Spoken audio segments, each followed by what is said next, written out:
everyone, it's Shotzi for the Rough Cuts on Sunday. I hope you've had a great week. Today I'm going to talk a bit about a film that first came out in the US, I believe, 2 years ago at Fantastic Fest, and it's being widely released this week, and that is Let the Bullets Fly from 2010, directed by Jiang, and it's starring Chow Yun-fat, Jiang, and Ge Yo.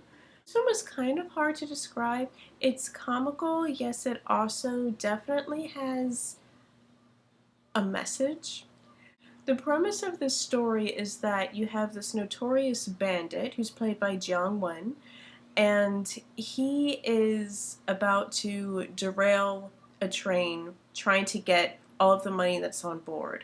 Now, the person who's on this train is going to be the new mayor of a town where they're on their way to it. And so the train becomes derailed, and like many of the people that are on board are killed in like a slew of trading gunfire and everything else. And so then you have this man who is the mayor, a woman who is his wife, and then you have the bandit and his group. So the man who plays mayor, he's also an imposter. So the actual person who's supposed to become the mayor, he was killed long ago. And so he tells the bandit that the next town over is where he's supposed to be mayor. They can get a lot of money there, by taxing everybody.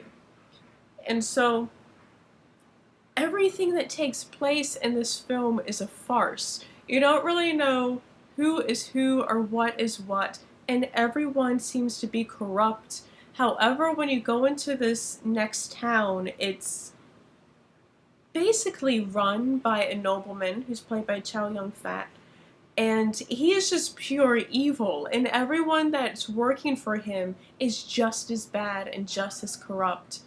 And you find out that the people that are the least corrupt out of everyone is the bandit and his group that he's with. And so they try to bring order into the town. And in order to do that, he has to basically outwit and outfight the nobleman who's in this town. And so it's just a constant battle between them. And a lot of people, I think, didn't like this film in the US, or rather outside of China, because a lot was lost in translation. If you're familiar with a lot of Hong Kong cinema or just plain like Chinese culture and films, then you'll understand a lot of the references that are made in this.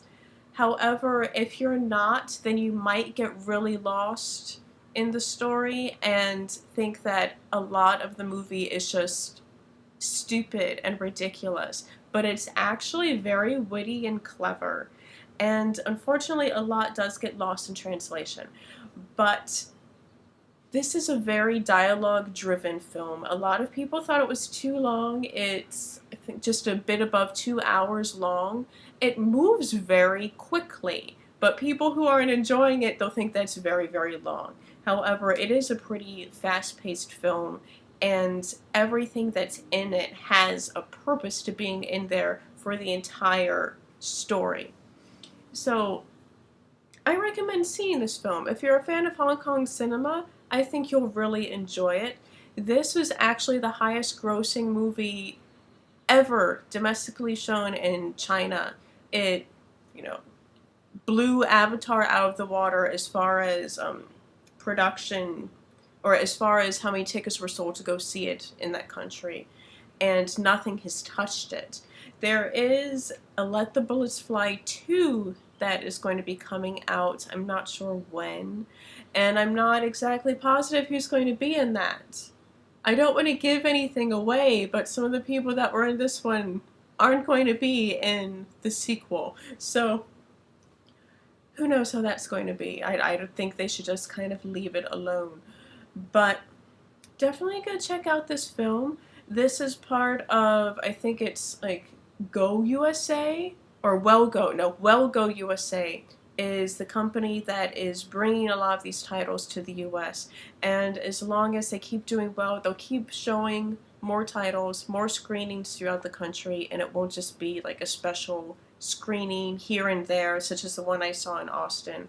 And it won't just be for film festivals, and we all get to enjoy a lot more cinema. So go check this out, Let the Bullets Fly, especially if you like Hong Kong cinema. If you don't, you might think it's kind of silly or long. Action sequences in this, there are some, but it's not really an action film. So this is more of like a comedy with drama and a message with some action in it.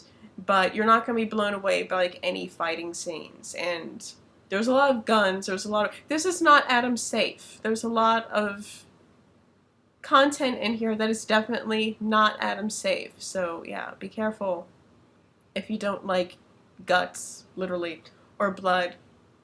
Don't see this. Adam, don't see this. Or turn your eyes away. But check this out otherwise. Give it a go. I will see you next time. Until then, goodbye.